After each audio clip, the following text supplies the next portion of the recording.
Սիրելի ունգընտիրներ եւ ագընտիրներ, բարի երեկո բանացայն են։ Ահավասիկ դարձյալ ցեզի հետ ենք, ձեր բոլորին կողմէ սպասված թիմանագար հայդակրով։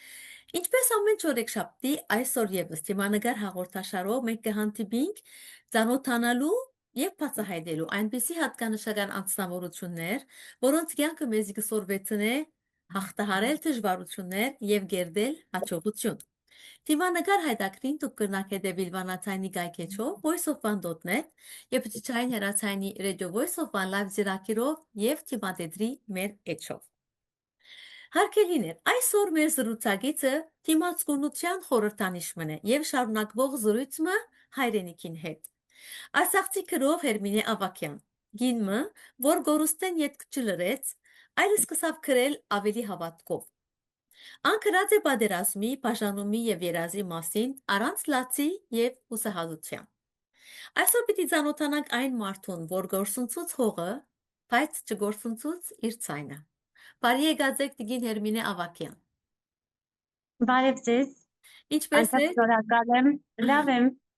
եւ շնորհակալ եմ, որ նորից առիթ ունեմ իմ սիրելի վանաձայնի եթերում խոսելու Արցախի մասին։ Մենք նույնպես ուրախ ենք այս առիթին համար։ Տիկին Ավակյան, սկսենք մեր զրույցը։ Իհարկե, սիրով։ Ձեր գրություններում մեջ հիշողությունը շատ մեծ ներկայություն ունի։ Ինչ հիշադակներ կվերադառնան ամեն անգամ, որ դեղափոխվեք անցյալ ձեր մանկության օրերը։ Ընդհանրապես մանկությունը մեր կյանքի անբաժանելի մասն է, հատկապես այնպիսի մանկությունները, որոնք անցնում են պատերազմի, փորձությունների, կորուստների միջով, եւ կարելի է ասել, որ այն մարդիկ, ովքեր այդպիսի մանկություն են ունենում, իրենց մոտ երբեք մանկությունը չի ավարտվում։ Այն իրենց ուղեկցում է ամբողջ կյանքի ընթացքում եւ միշտ մեծ ազդեցություն է ունենում անձի ձևավորման, նրա գործունեության ընթացքում։ Կարելի է ասել, այդպիսին եմ ես եւ այդպիսին է մի ամբողջ սերունդ, որ ինձ հետ ծնվել է Արցախում, անցել է շարժման, պատերազմի միջով, Արցախի առաջին պատերազմի միջով եւ մեր հոգեկեթվածքում մանկությունը ունեցել է կարևոր նշանակություն, ինչու, որովհետեւ սովորաբար երբ որ մենք ասում ենք մանկություն, աշխարհում դա ընկալվում է ժպիտ, մանկական խաղեր, մանկապարտեզ, հայրիկ մայրիկի հետ զբոսանք, խաղաղություն, իսկ մեր պարագայում, մեր սերնդի պարագայում, երբ որ մենք հավաքվում ենք ընկերներով, փորձում ենք հիշել մեր մանկությունը, առաջինը ինչ որ հիշում ենք, դա այն էր, որ մեր խաղերը միշտ ընդհատվում էին բակում, որովհետև երկնքում այդ պահերին միշտ հայտնվում էին ինքնաթիռներ, այո, լսվում էին պայթյուններ, մեր ծնողները մեզ արագ տուն էին կանչում, կամ մենք էինք արդեն հասկանում, որ պետք է տուն վազենք։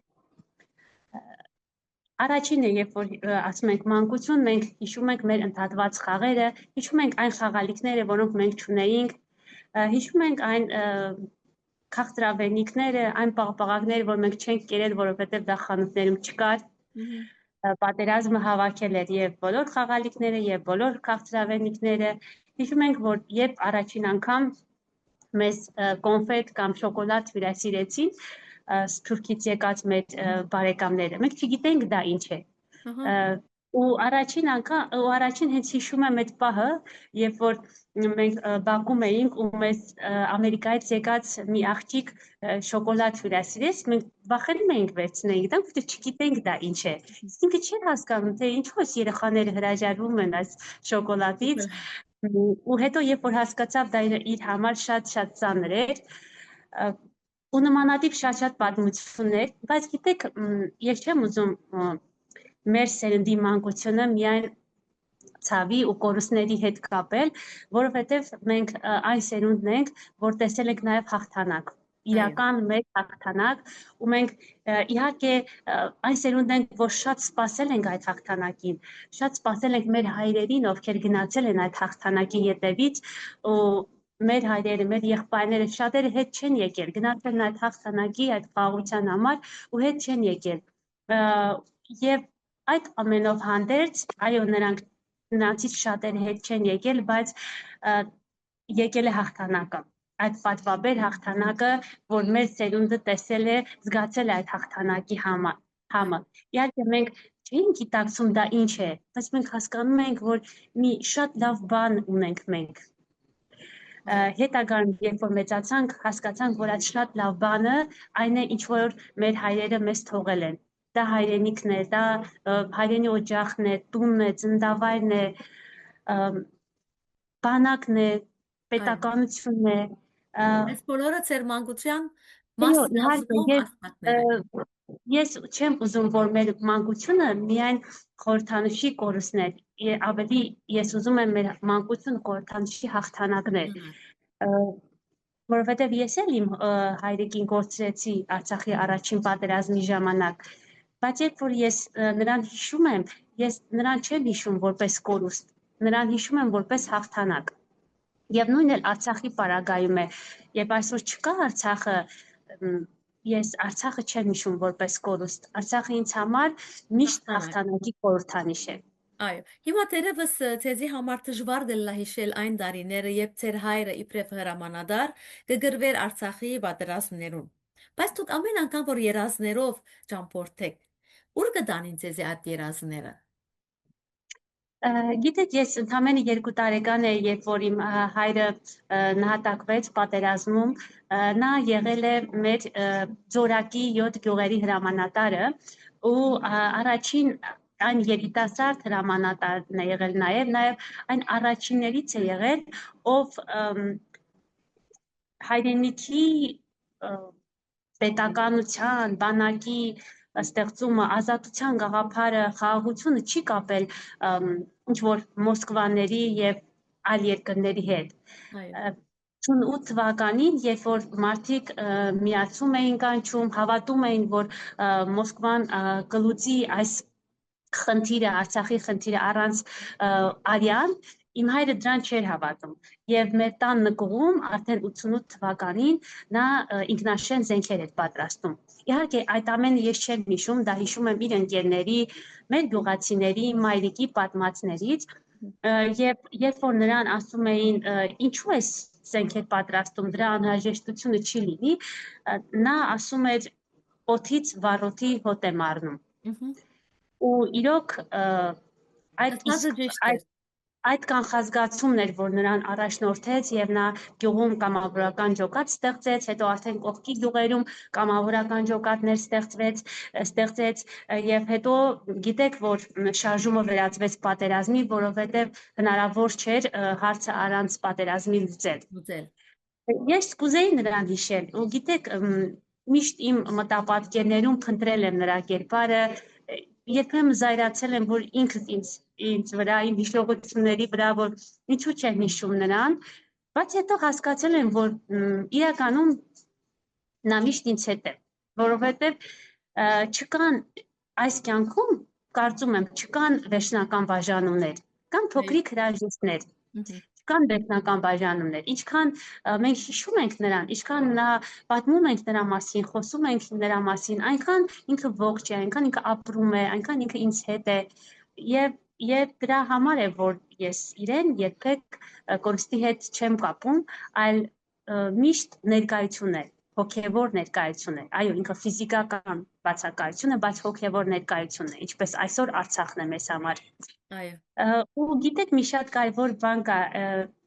որ ես շատ աղոտ հիշում եմ, այդ վերջին գիշերը, երբ որ հայրս եկավ մարտի դաշտից մի քանի ժամով մայրիկիս ծնունդն էր, Մոնթե Մելքոնյանի հետ էր, Աբոյի հետ էր, ու իրենք շատ կարճ ժամանակով են եկել, որովհետև նորից պիտի հերթական մարտի գնային, դա վերջին հանդիպումն էր իմ հայրիկի հետ, ու մաման ասում է, որ ես իրեն ասել եմ ինչու ես գնում, ինքը ասել է գնում եմ ամենալավ բանի հետևից, գնում եմ ամենալավ բանը բերեմ քեզ համար, ու ես երբ որ Եվ մեկ իր այցա ամենալավ բանը այդ Արցախի հաղթանակն էր, որ քեզ նվիրել։ իհարկե այդ ամենալավ բանը երևի ինքը հաղթանակը, խաղաղությունը նկատի ուներ, Այո, իհարկե ինքը հետ չեկավ, բայց այդ ամենալավ բանը զրկեց։ իսկապես մենք ունեցանք այդ տարիներին։ Գրնակ ասել, որ այս բոլոր աստակները ձևավորեցին ձեր ներաշխարը եւ արդյոք որոնք գերդեցին ձեր ինքնությունը։ Ա, Այո, գիտեք, կորուստները մեր կյանքում մեզ ձևավորում են, մեզ մարդ են դարձնում, օգնում են մեր ինքնաճանաչմանը, հասկանալու, վերլուծելու իրադարձությունները, ինչպես եղավ, ինչու եղավ, ինչ նշանակություն մենք ունենք այդ ամեն ինչի մեջ, ինչ դեր ունենք, ինչ դասեր պիտի քաղենք, եւ պատահական չէ, որ այդ ամենը տեղ գտավ իմ պոեզիայի մեջ, իմ արձակ ընդհանրապես իմ ստեղծագործություններում այսպիսի մի հետաքրքիր բան կա ճապոնական արվեստում, երբ որ իրենց մոտ կավե ամանը կոտրվում է, վարպետները դրանք չեն թափում, հավաքում են այդ կտորները, այդ մասնիկները, ոսկով ձուլում են, ոսկե շղաշով պատում են այդ կոտրված մասնիկները ու միացնում են իրար։ Իհարկե դա չի լինում նախկին տեսքը, ինչ որ Այո, եղել է, միջև կոտրվելը, բայց դա ստանում է մեկ այլ իմաստ, նոր բովանդակություն, այսինքն ոսկով է այդ ամեն ինչը պատվում այո, եւ մեկ ուրիշ արժեք է ստանում։ Պատահական չի, որ նրանք հենց ոսկով են դա անում, ամենաթանկ մետաղով։ Այդպես էլ գիտեք, մարդն է։ Այո, պատերազմը մեզ կոտրեց, Արցախի կորուստը մեզ կոտրեց, այդպես մասերի բաժանեց, բայց այո, ես փորձում եմ իմ գրականությամբ, իմ ստեղծագործություններով այդ մասնիկները հավաքել, հավաքել, իմ մասնիկները այո, հավաքել եւ այդ ոսկին, որով ես փորձում եմ պատել այդ կտորները, այդ բեկորները, դա իմ ստեղծագործությունն է։ Ես այդ ճանապարհով եմ փորձում ցավը արժևորել մեկ այլ ձևով, ցավին մեկ ուրիշ անուն տալ։ այո, Եվ դա է իմ պոեզիան։ Համենայնդեպս չգիտեմ ինչքանով է դա ինձ մոտ ստացվում, բայց ես դա եմ փորձում փոխանցել, դա եմ փորձում անել, դա արդեն երևի ընթերցողը կկարողանա գնահատել, ասել, անշուշտ։ չգիտեմ։ Իսկ արդյոք փոքրիկ Հերմինեն իր զգացումները երբ սկսավ քրի առնել։ Այդ հարցը շատ հաճախ եմ տալիս բոլոր լրագրողները։ Ու դրա համար ես դա երբեք չեմ մոռանա։ Հիշում եմ, որ դա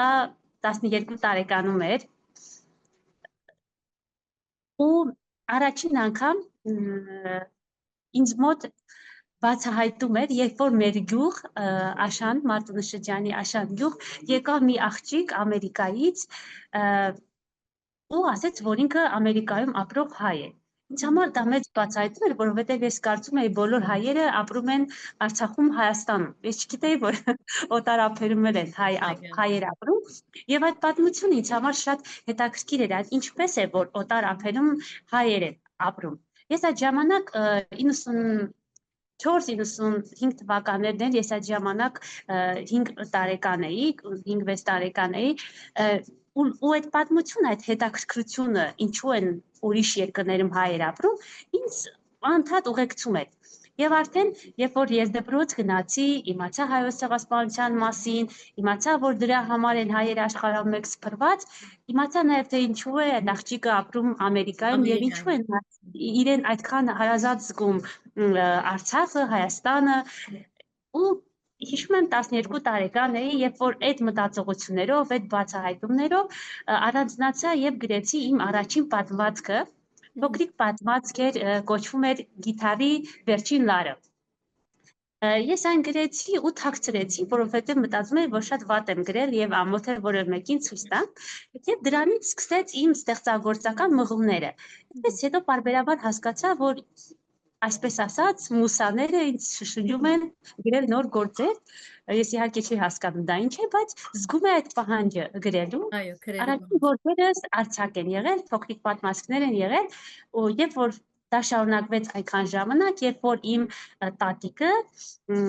մի օր պատահաբար գտավ իմ նոթատետրը եւ կարդաց այդ գործերը։ Նա այդ նոթատետրը տվեց մեր գյուղում հայտնի բանահավաք գրող Լևոն Հարությունյանին տվեց այդ գրքույկը, ասեց երեխան այսպիսի բաներ է գրում, ընկեր Հարությունյան կնայեք, ինչ է ընդհանրապես գրում։ Պարոն Հարությունյանը կարդաց, ինձ կանչեց եւ ասեց աղջիկ ջան, ես քո գործերը ուղարկում եմ շրջանային թերթին տպագրության համար, ես զարմացա, ասեցի, ոչ, դրանք շատ թույլ գործեր են, չարժե, ես ուղղակի ինքս ինձ համար այդպես նոթեր եմ գրում, բայց պարոն Հարությունյանը ասեց, որ այդ ամենի մեջ այնքան լույս կա, այնքան անկեղծություն կա, որ դու չպետք է դադարես դա գրել, որովհետև եթե Աստված այդ շնորհը քեզ տվել է, դա մեղք է, եթե դու այդ շնորհը մարդկանց հետ չկիսես։ Դու պետք է այդ լույսը, այդ ջերմությունը կիսես մարդկանց հետ։ Ու ես շատ շնորհակալ եմ նրան իր խորհուրդների համար։ Նա իմ առաջին ուսուցիչն էր։ Արդյոք այս գրելու ձեր կարողությունը երբ զգացիք, որ բարդատրանք է ոչ թե ընտրություն։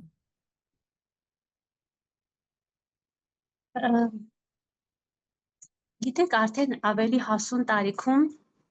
ես սկսեցի հասկանալ, որ պարզապես չեմ կարող չգրել։ Հասկացա, երբ որ լռությունը ծանրանում է իմ մեջ, խորանում է իմ մեջ, երբ որ բառերը սկսում են չհերիքել, ես պետք է գրեմ։ Ու երբ որ ես ուզում եմ զրուցել իմ հայրենիքի հետ, ես պետք է գրեմ։ Երբ որ ես ուզում եմ անկեղծ զրույց ունենալ իմ հիշողությունների հետ, ես պետք է գրեմ։ Ու այդ զրույցի պահանջն է, որ ինձ անընդհատ եւ փրկում է, եւ օգնում է, հատկապես հիմա, երբ ես հեռու եմ Արցախից, երբ իմ, այսպես ասած, իրական Հերմինեն, այն ամենաիրական Հերմինեն մնացել է կամրջից այն կողմ, Հակարիի կամրջից այն կողմ, Արցախը Հայաստանից զատող, երբ ես պահանջ եմ զգում այդ Հերմինեի հետ հանդիպելու, ինձ օգնության է գալիս պոեզիան, ինձ օգնության է գալիս իմ ներշնչանքը, ու այդ պոեզիայի միջոցով ես ամեն գիշեր հանդիպում եմ այդ Հերմինեին, ամեն գիշեր հանդիպում եմ Արցախին, ու իմ զրույցը այդ ներշնչանքի միջոցով է կայանում։ Ես պիտի հարցնեի ցեզի, որ երբ կծնի ձեր մեջ բանաստեղծությունը եւ երբ կծնի արձակը, արձակուրությունը։ Այս բացատրությունը գուզեի ցեզ մել լսել, բայց կարծեմ արդեն պատասխանեցիք։ Իրականում ես չեմ կարող այդ հարցին պատասխանել, որովհետև չգիտեմ։ Գիտեք, դա երբ որ ես հիմնականում գրում եմ, նոթատետրի մեջ եմ գրում, ոչ համակարգչով, այդպես պատահում է, որ այնպիսի իրավիճակ է, որ պիտի համակարգչով գրեմ, համակարգիչն եմ օգտագործում, բայց հիմնականում ես նախընտրում եմ գրիչը եւ թուղթը, գրիչը եւ նոթատետրը, ու գիտեք, այդ պահին, երբ որ զգում եմ անհրաժեշտությունը գրելու այդ լռությունը վերածելու ստեղծագործության, ես չգիտեմ ես ինչ եմ գրելու, չգիտեմ արձակ է ծնվելու, չափածո է ծնվելու, բանաստեղծություն է, էսե է, չգիտեմ, ես այդ պահին չգիտեմ, պետք է սկսեմ գրել ու ինձ այդ ներշնչանքը ուղեկցում է դեպի կամ բանաստեղծություն կամ դեպի արձակ։ Այնպես որ չեմ կարող ես ասել երբ է ծնվում։ Դա պետք է մուսաներից հարցնել։ Այո, ճիշտ է։ Իսկ դուք կսեք, որովհետև արցախցի եք, չեք կրնար չգրել բادرազմի, ցավի եւ երազանքի մասին։ Բادرազմի մասին խոսելով կամ գրելով ձեր մեջ ձեր գրություններում մեջ կտեսնենք, որ երբեք լաց չկա։ Այլ միշտ ուժ կա եւ հույս կա։ Այդ սահմանը ինչպես կպահեք դուք, որ ցավ եւ լաց չարտահայտեք։ Գիտեք, շատ շնորհակալ եմ, որ դուք այդ նկատառումը ասում եք, որովհետև իրականում իմ ստեղծագործություններում ես երբեք փորձում եմ չմատնվել հոռետեսության, լալկանության, նույնիսկ երբ խոսում եմ պատերազմի մասին, մանկության մասին, կորուստների մասին, ես չեմ փորձում լալկանությամբ ազդել մարդկանց էմոցիաների վրա։ Ես փորձում եմ լինել իրական, փորձում եմ լինել անկեղծ, փորձում եմ, որ իմ ստեղծագործությունները լինեն զրույց ընթերցողի հետ։ Ու դուք առաջինը չեք, որ դա ասում եք, եւ դա ինձ համար շատ կարեւոր գնահատական է, որ ինձ եւ ընթերցողներն են ասում, եւ շատ հաճախ լրագրողներն են ասել իրենց հարցերի ընթացքում, ինձ համար դա ամենամեծ գնահատականն է, երբ որ դուք իմ գործերում չեք տեսնում լավկանություն։ Այո։ Գուցե դա նաև իմ կերպարից է, իմ դաստիարակությունից է, այն որ իմ մայրիկի կերպարից է, որովհետև նույնիսկ այդ ցավի մեջ, այդ կորուստների մեջ, երբ որ ես տեսնում էի, համեմատում էի իմ մայրիկին մյուսների հետ, տեսնում էի շատերի մոտ, որ ցավը մարդկանց չարացնում է, աշխարհի դեմ, շրջապատի դեմ, այդ չարությունը երբեք իմ մայրիկի կերպարում ես չեմ տեսել։ Նա է ինձ դաստիարակել, մեծացրել ու նա երբեք ինձ այդ չարությունը չի փոխանցել աշխարհի հանդեպ։ Ճիշտ է, նա շատ համեստ է եղել, շատ թախծոտ, շատ լուր, բայց նա երբեք չար չի եղել։ Գուցե դրանից է, որ ես իմ կորստի համար երբեք չեմ չարացել աշխարհի վրա։ Իմ մայրը միշտ ինձ ասել է, որ քո հայրիկի ընտրությունն է դա եղել։ Ոչ մեկը իրեն չի պարտադրել գնալ, հայրենիքը պաշտպանել, զոհվել։ Իսկ երբ որ մարդը գնում է պատերազմ, ինքը գիտի, որ պատերազմից նաև հետ չեն դառնում։ Եվ այդ գիտակցումով է նա գնացել պատերազմի։ Ու այս գաղափարն է մայրս միշտ ինձ փոխանցել, որ երբեք չչարանաս աշխարհի վրա այն բաների համար, ինչ դու կյանքում չես ունենա։ Դու ձգտիր ստեղծել այդ բաները։ Գիտեք, շատ հետաքրքիր բան կա, չէ՞, Կաֆկան է ասել, ասում է հավանաբար դու քո կյանքում կկորցնես այն ամեն ինչ, որ շատ ես սիրում, բայց հետո սերը քեզ կվերադառնա այլ ձևով, այլ կերպարանքով։ Ու ես միշտ զգացել եմ այդ սերը ինչպես է ինձ վերադառնում այլ երևույթների միջոցով, այլ կերպարանքներով, այլ մարդկանց միջոցով։ Ու ես սովորել եմ շնորհակալ լինել դրա համար։ Շնորհակալ լինել, որ այո, ես կորցրեցի շատ կարևոր բաներ, բայց ինչ որ ուրիշ կարևոր բաներ ես ձեռք բերեցի։ Դա այլ տեսքով վերադարձավ ինձ։ Ու դա է երևի, որ ինձ ստիպում է երբեք չմատնվել հոռետեսության, միշտ հավատալ, որ առջևում ինչ որ լուսավոր բան կա, ու մենք միևնույն է պիտի գնանք, հասնենք այդ լույսին։ Որովհետև չի կարող միշտ մթություն լինել։ Միշտ գիշեր չի կարող լինել։ Գիշերը եւ ցերեկը իրար հաջորդում են, չէ՞։ Մեր կյանքում էլ չի կարող միշտ մութ լինել։ Եվ այդ գիտակցումն է, որ ինձ իմ ստեղծագործությունների ընթացքում ուղեկցում է, եւ երևի դա է պատճառը, որ դուք չեք տեսնում այդ լավկանությունը Միշտ եւ լույս եւ ատեբի ապականայիլ երազանքներ իրականացնելու մասին այդ բարբերություններու մեջ արդեն գերևին այդ բոլոր հույսը եւ լույսը, որ գկրեք։ Այո, շնորհակալ եմ, ինձ համար դա շատ կարևոր է եւ նաեւ շատ պարտավորեցնող է, որ ընթերցողները դա են տեսնում իմ գործերում։ Այո։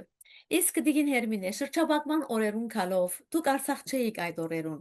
Այո։ Ինչպիսի ապրումներ ունեցաք այդ շրջանին հերու ձեր հողեն։ Գիտեք, դա իմ կյանքի այն ամենածանր շրջանն էր, որի ընթացքում ես նաև շատ բան հասկացա, որը իմ հետագան ոչ կյանքը փոխեց, ինձ ուղղեց, մղեց դեպի ինքնաճանաչման։ Շատ բաներ հասկացա ես այդ օրերին։ Հասկացա, որ պետք է մի քիչ հեռու լինել ու այդ կորստի վախը ունենալ այն ամեն ինչի նկատմամբ, ինչ որ դու շատ սիրում ես, որպեսզի վերջիվերջո հասկանաս այդ սիրո չափը։ Ես ապրում եմ Արցախում ու երբ որ Արցախը կար,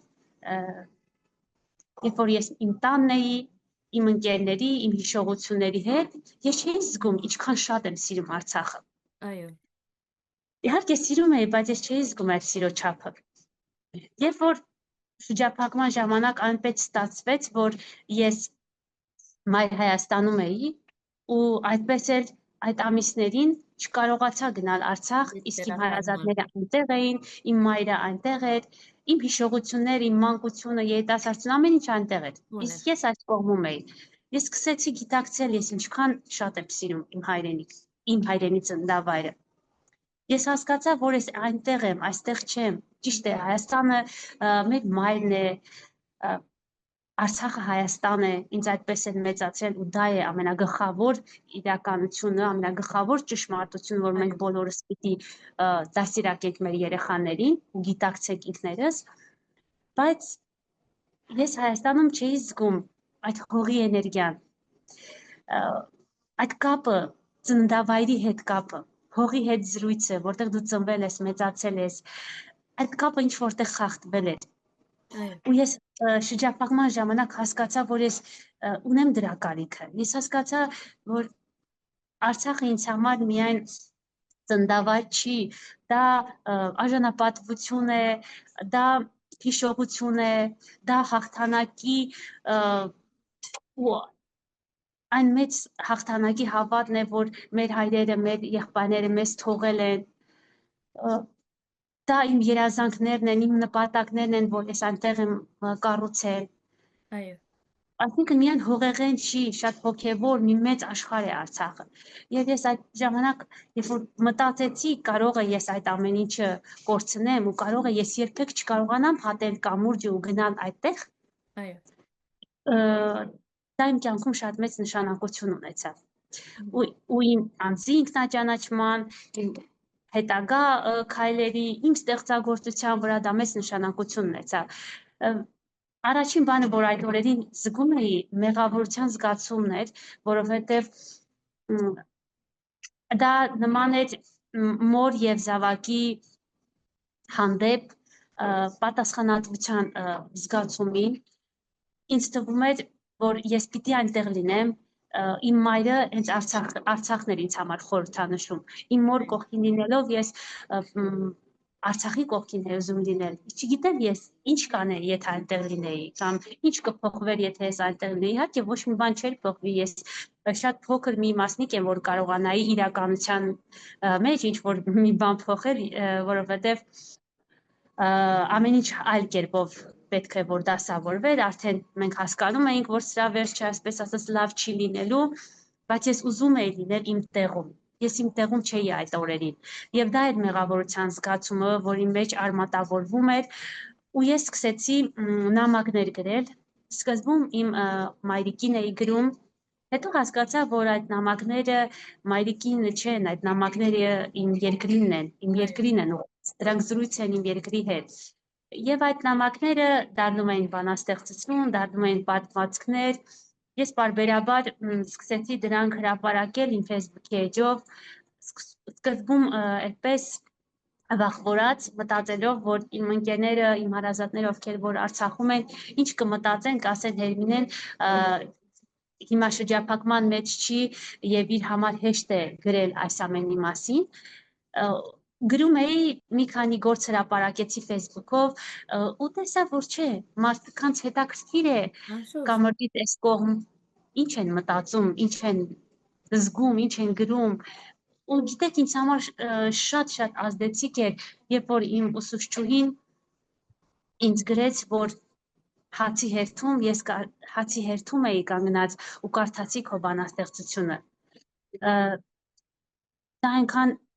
հուզիչ ու այնքան ազդեցիկ էր, եւ միաժամանակ ես զգացի, որ ինչքան մարդ կարող է ուժեղ լինել,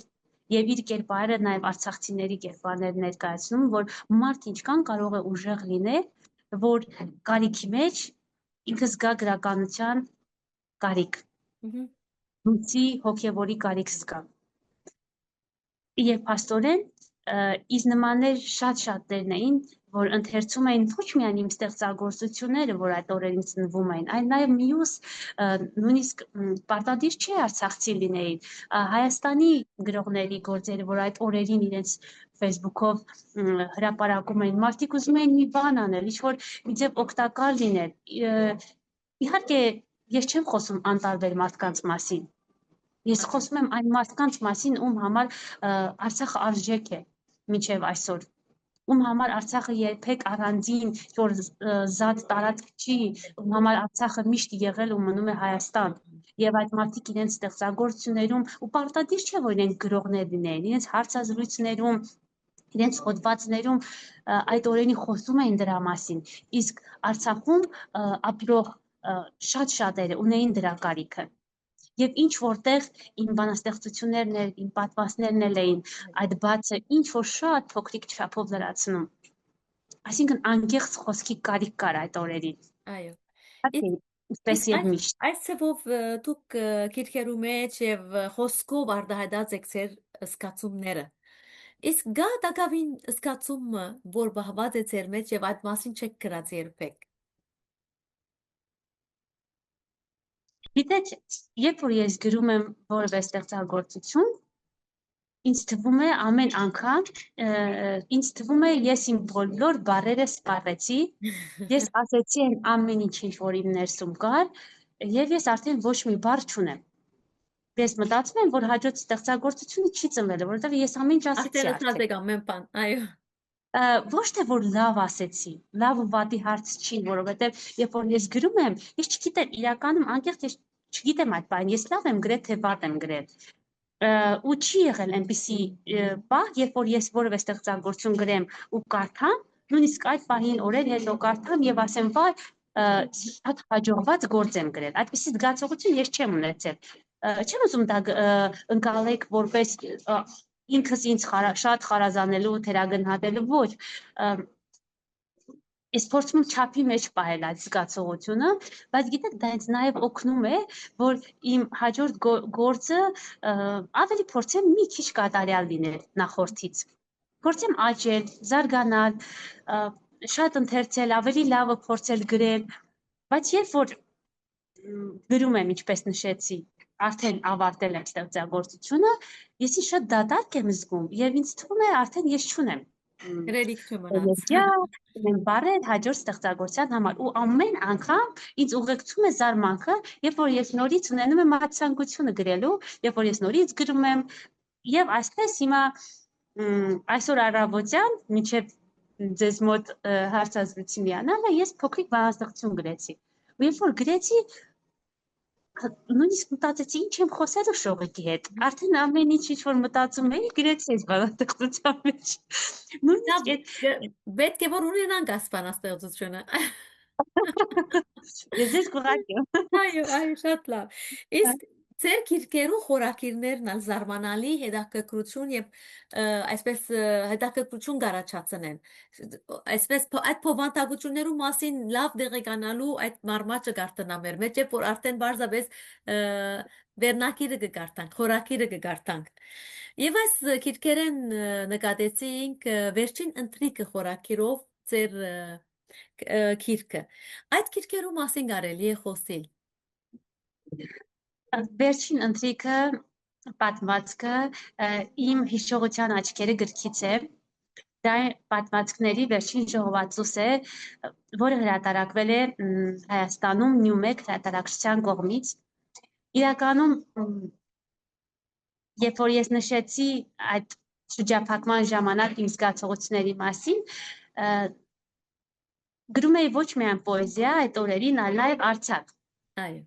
Ես չեմ մտածել, որ այդ արձակ գործերը, որ այդ օրերին գրել եմ, մի օր կարող է գրքի տեսք ստանալ, բայց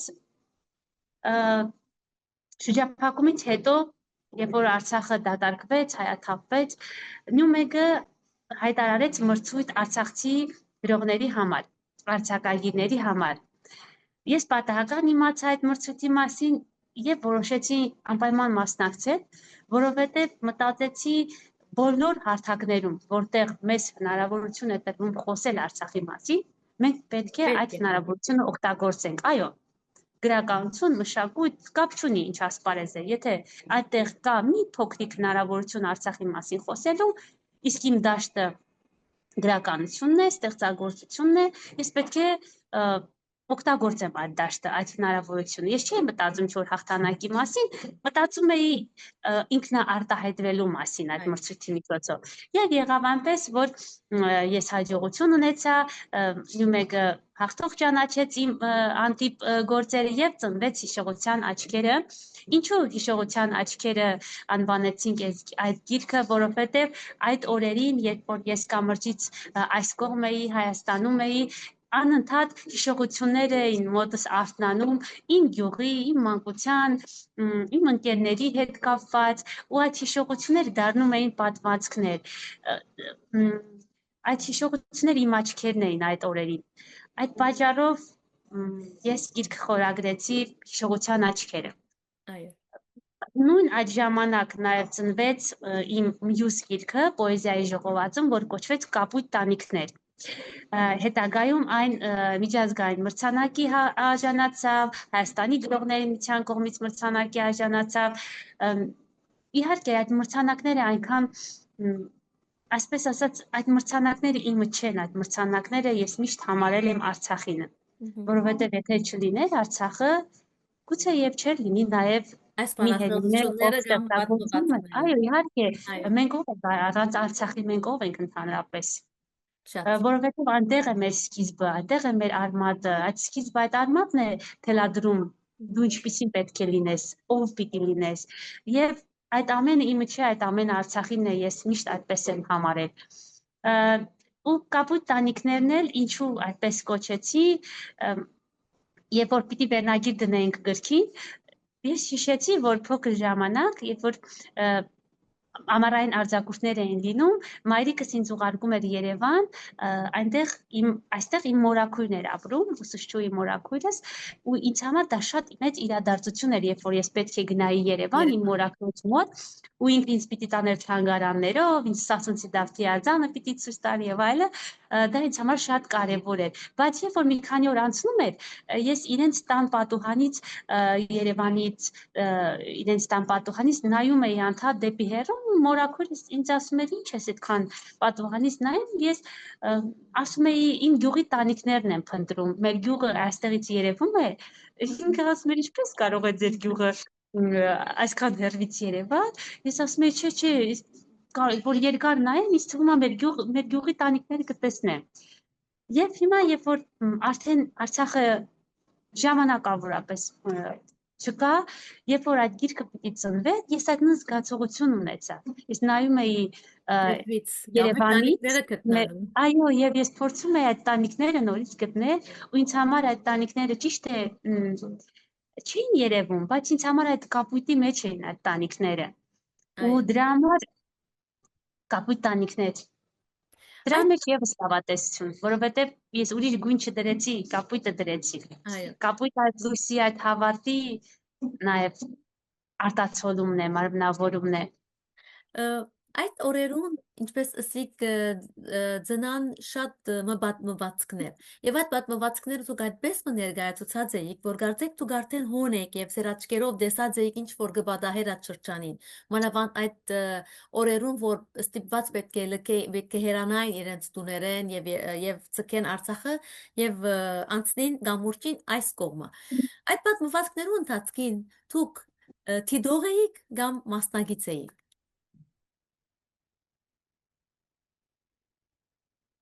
Իմ բոլոր ստեղծագործություններում ես միշտ մասնակից եմ։ Իմ բոլոր ստեղծագործություններում ես դիտոր չեմ եղել։ Ինձ միշտ թվում է, ես այնինչ գրում եմ, միայն իմ մասին եմ գրում։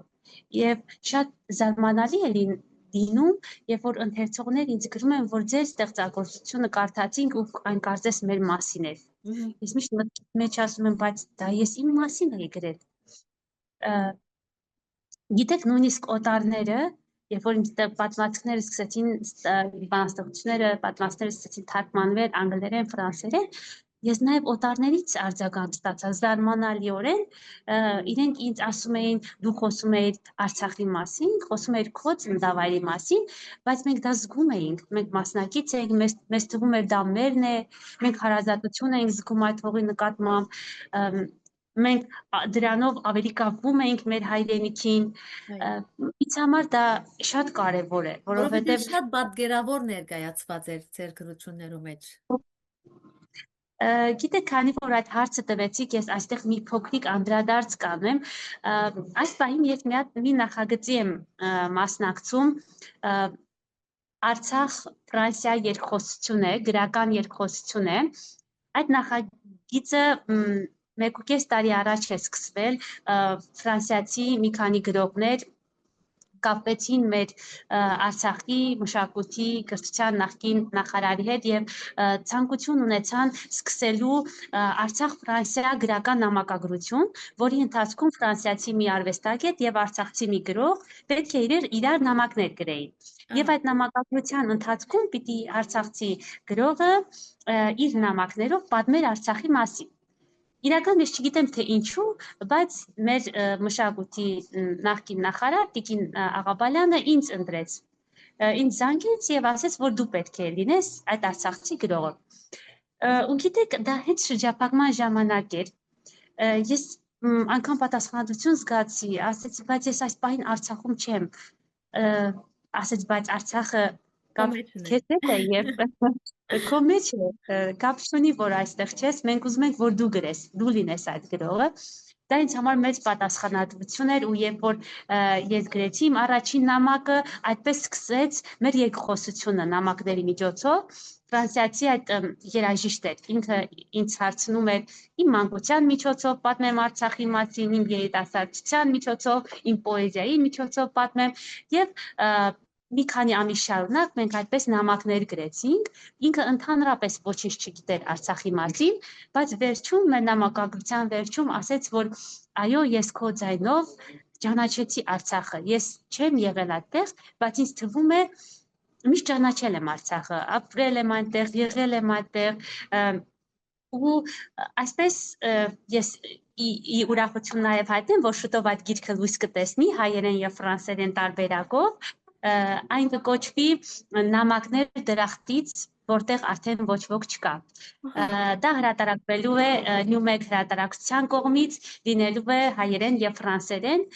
ու հուսամ դուք առիթ կունենաք նաեւ այդ գրքին ծանոթանալու եւ ինչ շատ հետաքրքիր է նաեւ ձեր կարծիքը, ձեր վերլուծությունը այդ մասին։ Երևի շատ հարցերի պատասխաններ նաեւ ձեզ կտա այդ գիրքը։ Անշուշտ։ Իսկ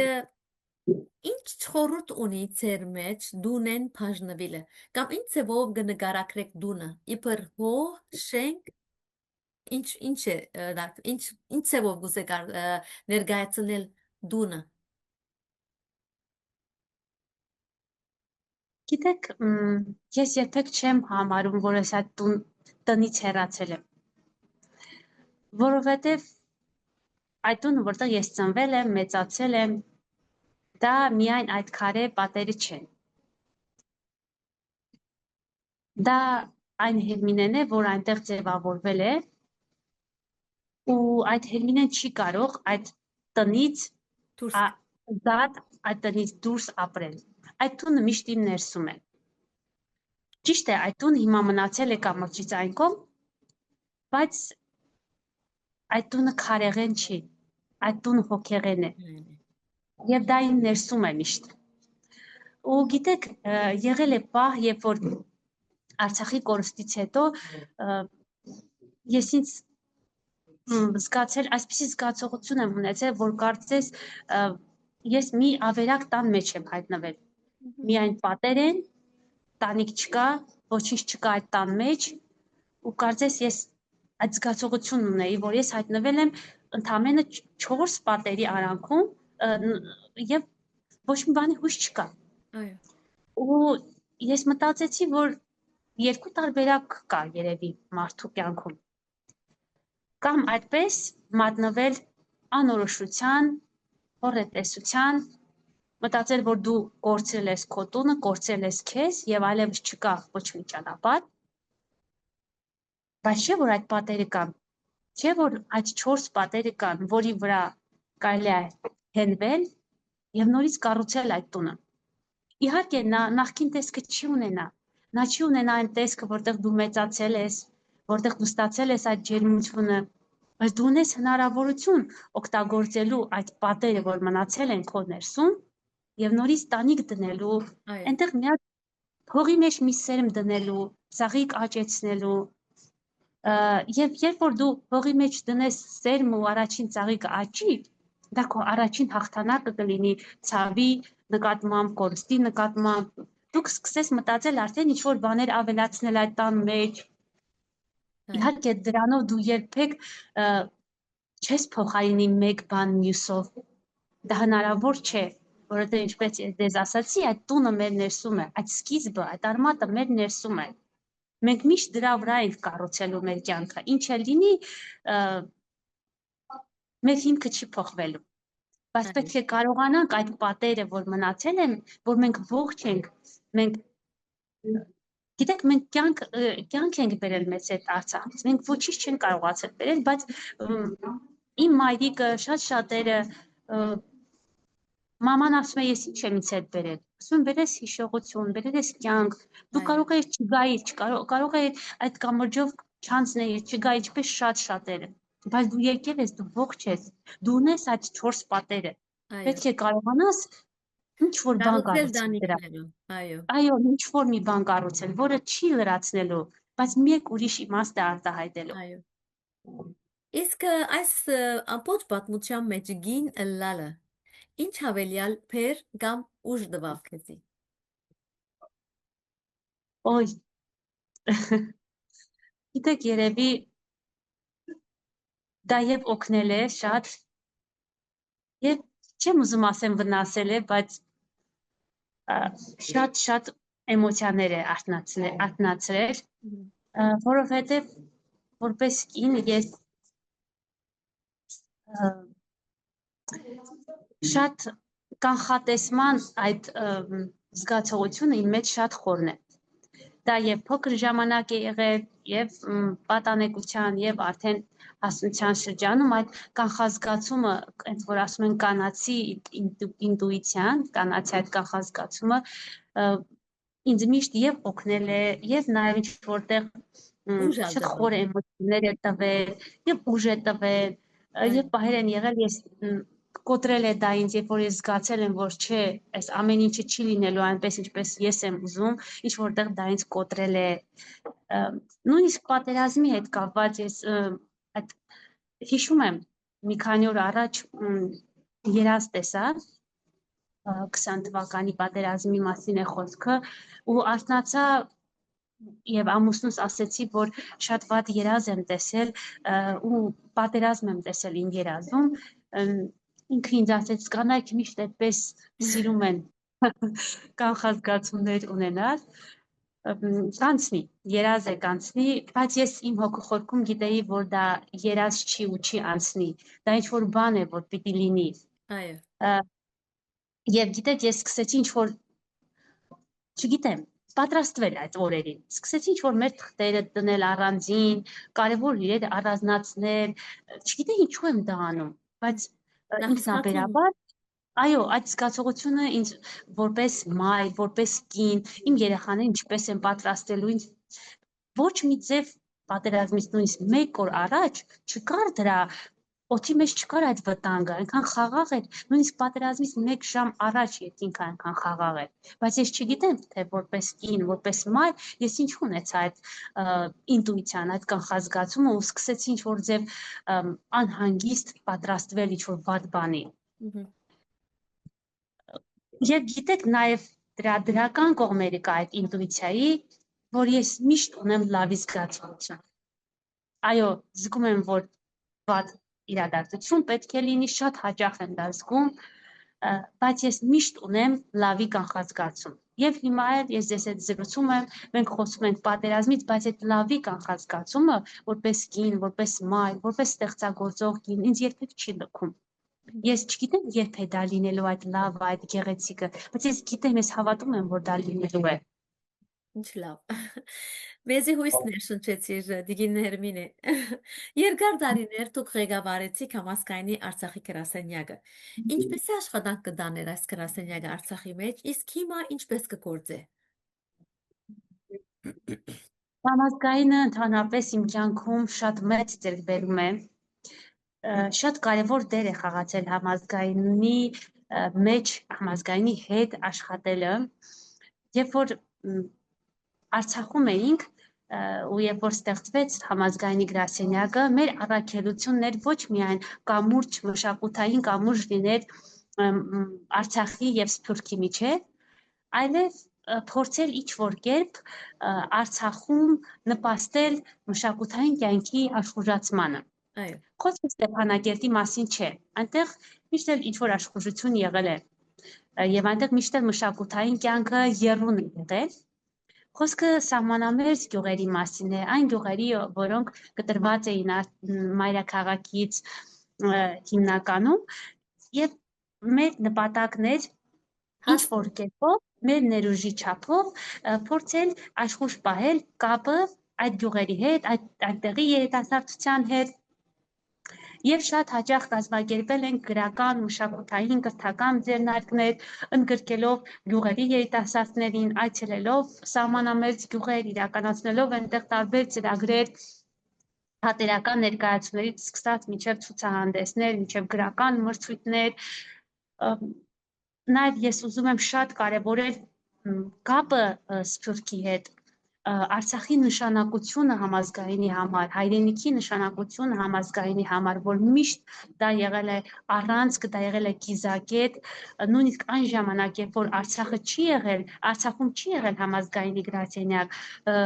Արցախը միշտ եղել է համազգայինի ուշադրության առանցքում։ Եվ երբ որ արդեն այդ գրասենյակը եղավ, մենք հնարավորություն ունեցանք նաև արցախցի մտավորականներին, արցախցի մշակույթի գործիչներին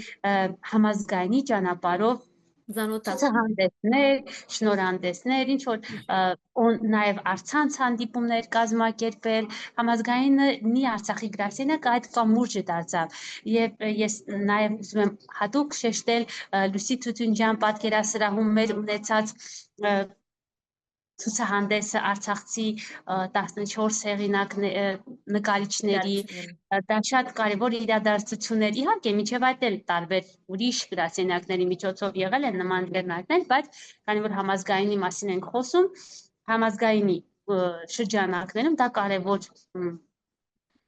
աշխատանք է։ Այո, կարևոր աշխատանք էր եւ նաեւ գիտեք, դա նպաստեց, որ մարդիկ էլի ստեղծագործեն, էլի հավատան, որ դրսում հետաքրքրված են Արցախով ու իրենց գործերի միջոցով են նաեւ օտարները ճանաչում Արցախը։ Ես ուզում եմ հատկապես շեշտել անցած տարի Ամերիկայում ունեցած ցուցահանդեսը, որ ես արդիտ ունեցա արցախցի 15 նկարիչների 50-ից ավելի գործեր տանել Ամերիկա եւ Նյու Յորքում ու Ռոդ Այլանդում ունենալ երկու մեծ ցուցահանդեսներ, որի համար շնորհակալ եմ Հայդատի գրասենյակին եւ նաեւ համազգայինին, որ այդ օրերին համագործակցեց այս նախաձեռնության իրագործմանը։ Ու գիտեք, հատկապես հիմա, երբ որ մենք հավաքվեցինք եւ այդ խոսեցինք ցուցահանդեսի մասին, երբ որ այդ բոլոր նկարները վաճառվեցին ու այդ գումարները տրամադրվեցին ամբողջությամբ այդ նկարիչներին, երբ որ ես իրենց հետ հանդիպեցի, նայեցի նրանց աչքերի մեջ, փոքրիկ լույս տեսա յուրաքանչյուրի աչքերում։ Նրանք ինձ ասեցին՝ միթե մարդիկ դեռ հիշում են Արցախը, միթե ասացին մենք թերահավատությամբ ենք այդ գործերը քեզ տվել, մենք չգիտենք, որ այդ գործերը ոչ միայն կգնահատվեն, այլև մարդիկ կցանկանան այդ առնել, գնել, տանել իրենց տանը ունենալ Արցախից այդ մասնիկը։ Գիտեք, այնքան մեծ է հիասթափությունը հիմա արցախցիների մոտ, որ իրենց թվում է Արցախը դարձել է հիշողություն շատերի համար, մարդիկ հաշտվել են այդ կորստի հետ, բայց այդպես չէ, ես դա տեսա Սփյուռքում, ես տեսա ինչքան մեծ սեր կա Արցախի հանդեպ, ես տեսա ինչքան հավատ կա, ու ես տեսա, որ մարդիկ այդ նկարները, այդ կտավները առնում էին ոչ թե որ ուզում են օգտակար լինել արցախցի արվեստագետին, այլ ամեն մի կտավ արժեք էր իրենց համար, ամեն մի կտավ մասունք էր իրենց համար, որ իրենք պետք է իրենց տանը դա ունենան։ Այո, ու գիտեք, այդ կտավների մի մասը Արցախից փրկված կտավներ էին։ Եվ մի մասն էլ այն էր, որ նկարիչները նորից սկսել էին ստեղծագործել Հայաստանում։ Այսինքն ես ինձ հետ տարել էի եւ փրկված կտավներ եւ նոր կտավներ։ Ու սա նաև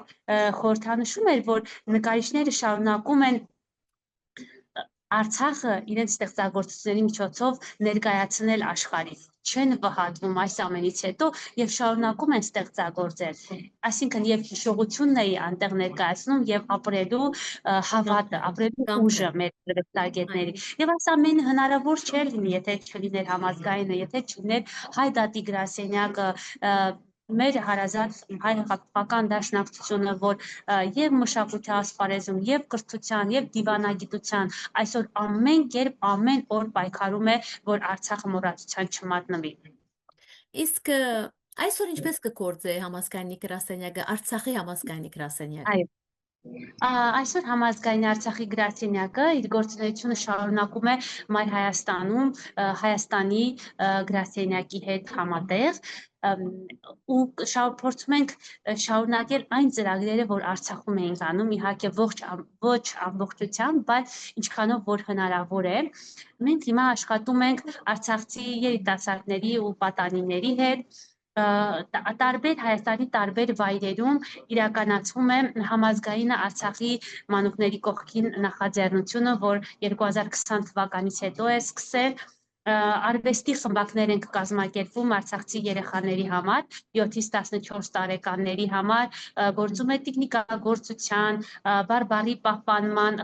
թատերական խմբակ, Այդ հարցն ալգա, բարբարի պահպանման եւ հարցն ալգա։ նաեւ ավագների համար, բարձր դասարանցիների համար իրականացնում ենք համալսարանական քննությունների նախապատրաստվելու գիտելիքի ամրապնդման խմբակներ, որ եթե երեխաները պիտի գնան վճարեն քննությունների նախապատրաստվելու համար, մենք դա անում ենք անվճար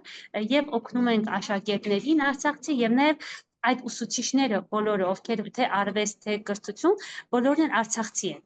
Եվ նաև ինչ որ չափով համազգայինը փորձում է սատար կանգնել նաև արցախցի այդ ուսուցիչներին։ Ու այդ ամենից զատ, բացի այս նախաձեռնությունից, համազգայինը Արցախի գրասենյակը այսօր նաև հրատարակչական գործ է անում։ Այս պահին, այս օրերին մենք իրականացնում ենք օրինակ արցախցի լուսանկարիչ Վլադիմիր Գևորգյանի Շուշի եռալեզու պատկերագրքի լուսընծայումը, առաջիկա ամսում պատկերագիրքը լույս կընծայվի, մինչև այդ Շուշի, բարձրանանք Շուշի խորագրով նրա լուսանկարների ցուցահանդեսն էին կազմակերպել Երևանում եւ Հանքավանում, որը շատ լավ արձագանք ստացավ հանդիսատեսի կողմից եւ ինչն էլ մեզ ստիպեց, որ կազմենք նաեւ պատկերագիրքը եւ փորձենք նաեւ օտարներին ներկայացնել, թե որ Շուշին անգույն քաղաք չէր, Շուշին լույս էր, պայծառություն էր, Շուշին հավատ էր, ու Վլադիմիրը իր այդ լուսանկարներով հենց այդ գաղափարն է փոխանցում, ու նաեւ պատահական չէ, որ հենց գրքի, պատկերագրքի խորագիրը եւ այդ ցուցահանդեսների խորագիրը մենք բարձրանանք Շուշի ենք խորագրել, այդ բարձրանալու գաղափարը փորձելով ցույց տալ։ Նաեւ առաջիկայում պարոն Հրանտ Մարգարյանի հետ արցախցի բանաստեղծների պոեզիայի անգլերեն ժողովածուն ենք հրատարակելու։ Այս պահին թարգմանչական գործերն են ընթանում, գիրքը դրսի օտարների համար է, հիմնականում Արցախի պոեզիան օտարներին ներկայացնելու համար, կան բանաստեղծներ, որոնց գործերը Արցախում են ծնվել եւ կան, որոնք ովքեր հիմա այստեղ են շարունակում ստեղծագործել, ոչ միայն շրջափակման մասին են այդ գործերը, այլ սիրո, հավատի, ամեն ինչի այն ամեն ինչի ինչ մեզ այսօր միավորում է արցախցի ստեղծագործողներից, այդ ամենը դուք կտեսնեք այդ պոեզիայի անգլերեն ժողովածուի մեջ, եւ նաեւ այլ ծրագրեր կան, օրինակ բարբառի պահպանման ուղղված, այս պահին Արցախի բարբառով գրված հեքիաթների գիրքն ենք հրատարակելու, այդ նախապատրաստական աշխատանքներն են ընթանում, Աշոտ Սարգսյանի Արցախի բարբառով հեքիաթներ եւ մանրապատումներ գիրքն ենք հրատարակելու եւ այսպես շատ ծրագրեր կան, որ չեմ կարող բոլորի մասին ասել եւ նաեւ չեմ էլ ուզում ասել, թող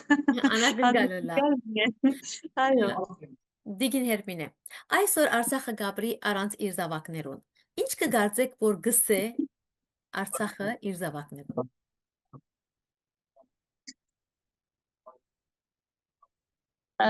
Գիտեք, մի շատ կարևոր պատգամ կա, որ մենք բոլորս պիտի իմանանք։ Մենք այսօր Արցախը չենք փորձրել, ինչու, որովհետև Այսօր այս հարցազրույցի միջոցով, վաղը մեկ ուրիշ միջոցառման, մեկ այլ գրքի, չգիտեմ, հանդիպման, ձեռնարկի միջոցով, երբ որ խոսում ենք անդադ Արցախի մասին, երբ որ Արցախը մեր մեջ զրույցի, հիշողության, պայքարի թեմա է, ես դեռ չեմ համարում, որ մենք Արցախը վերջնականապես կորցրել ենք։ Հեռվից Արցախը մեզ այդ պատգամն է փոխանցում, որ մի մոռացեք, ես ողջ եմ, ես կենդանի եմ, ինձ մի մոռացեք։ Ու մենք փորձում ենք այսպիսի միջոցառումների միջոցով, այսպիսի դուք ձեր հարցազրույցի, ես իմ գործերի միջոցով, չգիտեմ, մեկ ուրիշը բարեգործությամբ, մեկ ուրիշը ուսուցչությամբ, ինչքան մենք մեր աշխատանքում, մեր գործում կենդանի ենք պահում Արցախը, այնքան այդ կապը կտրված չէ։ Եվ Արցախը դա է ուզում այսօր։ Կարծում եմ, եթե ես այդպես եմ մտածում, եթե որպես մարդկային կերպար դիտենք, եթե նա մեզ հետ զրուցի, նա մեզ կասի, որ հիշեք ինձ, մի մոռացեք ինձ, ես ողջ եմ, ես ձեզ հետ եմ, ես սպասում եմ ձեզ։ Իսկ Ու եթե ինչքան այսօր այդ կապը կա, ու մենք պետք է փորձենք բանուկ պահել կապը Արցախի հետ։ Ինչքան այդ կապը բանուկ լինի Արցախի հետ, այնքան բանուկ է ավելի լինելու նաև մեր պայքարի գաղափարը, մեր հիշողություններն են այնքան մեզ առաջնորդելու դեպի ճիշտը, դեպի նոր քայլեր։ Իհարկե, ես չգիտեմ, ես իմ գրականությամբ ինչ կարող եմ անել Արցախի համար, բայց նաև չանել չեմ կարող, չգրել չեմ կարող։ Ես իմ ասպարեզում, դուք ձեր ասպարեզում պետք է անընդհատ խոսենք Արցախի մասին։ այո։ Իսկ եթե այսօր Արցախը լսեց ձեզի, ինչ կսեիք իրեն։ Ոչ իբր քրող, այլ իբր զավակ։ Դեք ես կասեի, որ շնորհակալ եմ, որովհետև ինքը ինձ շատ բան է տվել։ Եվ ես կասեի ներողություն, որովհետև ես ոչինչ չեմ տվել ի պատասխան։ Երևի դա կասեի։ Դիգին Հերմին, այս սրույցը այսօր շատ հետաքրքրական էր եւ պիտի չուզենք որ վերջանա, բայց ստիպված ենք մեր հայտակրի ժամանակամիջոցը հարգելու եւ պիտի ստիպվենք փակել մեր հայտակիրը այսօր, շատ հետաքրքրական է, բացառիկ զրույց է, որ մեր ունգընտիրները եւ ագընտիրները շատ հաճույքով մտիկ ունեն ձեզի։ Շնորհակալ եմ, որ դուք ձեր սուղ ժամերը դրամատրեցիք այս կանզառապեր նվազության մեջ եւ ընտարացեցիք մեր հրավերին եւ որովհետեւ դիմանկար այս հաղորդաշարը հարստացնենք ձեր ներկայությամբ։ Շնորհակալ ենք դարձյալ, որ դուք մեզի հետ եք այսօր։ Ես նույնպես շնորհակալ եմ եւ անխափան եթերներ եմ մաղթում իմ սիրելի վանաձանին եւ միշտ պատրաստ եմ միշտ սիրով ձեր հրավերներին եմ սպասում։ Շատ շնորհակալ ենք Շնորհակալ եմ ձեզ հետ։ այսօրվան նմանապես հարգելի ունկնդիրներ այսպիսով կփակենք մեր հետաքրքրական հանդիպումը Արցախցի քրող եւ համասկայնի Արցախի գրասենյակի դնորենուհի Դիգին Հերմինե Ավակյանին հետ։ Շնորհակալ ենք ցայնի հաղորդավարներուն, ինչպես նաեւ շնորհակալություն բոլորիդ, որ մեզի ունկնդրեցիք այսօր։ Ձեզ հետ է Շողիկ Տորոսյանը։ Մեր հաջորդ հանդիպումը առաջիկա չորեքշաբթի, բացահայտելու նոր անձնավորությունը եւ անոր հաջողության գաղտնիքները։ Ցտեսություն։